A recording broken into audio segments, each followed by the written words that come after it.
আসসালামু আলাইকুম বন্ধুরা, সবাই কেমন আছেন? আমি তো আলহামদুলিল্লাহ ভালো আছি। আমাদের ছেলের জন্মদিন ছিল 23শে এপ্রিল। আমরা ওর জন্মদিন উপলক্ষে কোথায় গিয়েছিলাম? নিশ্চয়ই আপনারা বুঝে গিয়েছেন আমরা কোথায় গিয়েছিলাম। হ্যাঁ, আমরা মাওয়া ঘাটে গিয়েছিলাম। হঠাৎ একটা প্ল্যানে আমরা চলে গেলাম মাওয়া ঘাটে। তো তখন যেতে যেতে প্রায় 11টা বেজে গেছে। তো সেখানে আমরা খুব আনন্দ করেছি এবং ওর কেক কেটেছি নদীর পাড়ে, অনেক এনজয় করেছি এবং আমাদের খুব কাছের বন্ধুগণ সবাই আমাদের পাশে ছিলেন।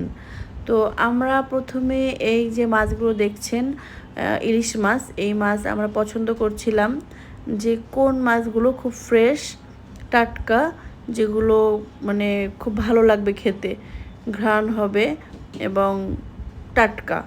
তো এই মাছগুলোই আমাদের পছন্দ হয়েছিল। তো আমরা এই মাছগুলো দাম দর কষাকষি করছিলাম যে কত দাম কি। তো প্রায় 6,000 টাকার উপরে আমরা মাছ কিনলাম, কারণ আমাদের অনেক গেস্ট ছিল, আমরা 8-10 জন মানুষ ছিলাম মোট। তো অনেক এনজয় করেছিলাম। তো এই মাছগুলো আমাদের পছন্দ হয়েছে। এগুলো কাটছে, তো কাটার সময় কেউ একজন থাকা উচিত, কারণ এখান থেকে নাকি মাছ ওরা সরিয়ে দেয়, জানি না কতটুকু সত্যি। তারপর আমাদের পছন্দ মতো মাছ এবং বেগুনগুলো আমরা পিস করলাম ওদের সামনাসামনি বসে। তো আমার আবার ইলিশ মাছের ডিম খেতে খুব ভালো লাগে, তাই একটা ইলিশ মাছের ডিমওয়ালা ইলিশ পছন্দ করলাম।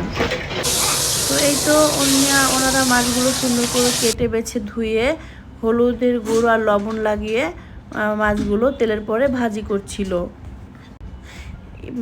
আমরা যে ইলিশ মাছগুলো আগে কিনেছিলাম ওগুলোতে একটাতেও ডিম ছিল না। তো মাছের কাটা ছিল দেখে আমার ছেলে ও মেয়ের জন্য আমরা অন্য আরেকটা ইলিশ মাছ নিলাম যেটাতে ডিম ছিল।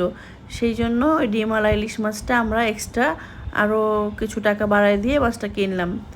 তারপরে ওনারা মাছগুলো ভাজি করছে, বেগুন ভাজি করছে। তো ভিডিওগুলো আমরা করার জন্য পাশে দাঁড়িয়েছিলাম। ওইদিকে ইলিশ মাছের লেজ ভর্তা করছে, কিভাবে করছিল আমি একটু শিখে নেওয়ার জন্য পাশে দাঁড়িয়েছিলাম। তো ওরা কিন্তু খাঁটি সরিষার তেল দিয়ে মাছগুলো ভাজছিল, পুরো 1 বোতল তেল দিয়ে মাছগুলো ভাজছিল। তো পুরো প্রসেসিং করতে অনেক সময় লাগবে। তো আমরা কি করব, আমরা পাশেই ঘুরছিলাম, আইসক্রিম খাচ্ছিলাম, আড্ডা দিচ্ছিলাম, অনেক এনজয় করছিলাম। তো অনেকক্ষণ, প্রায় 1-1.5 ঘন্টা ওয়েট করার পর খাবার রেডি হয়ে গেছে। ইলিশ মাছ ভাজা, তারপরে আপনার ইলিশের লেজের ভর্তা, ডাল, ভুনা ডাল,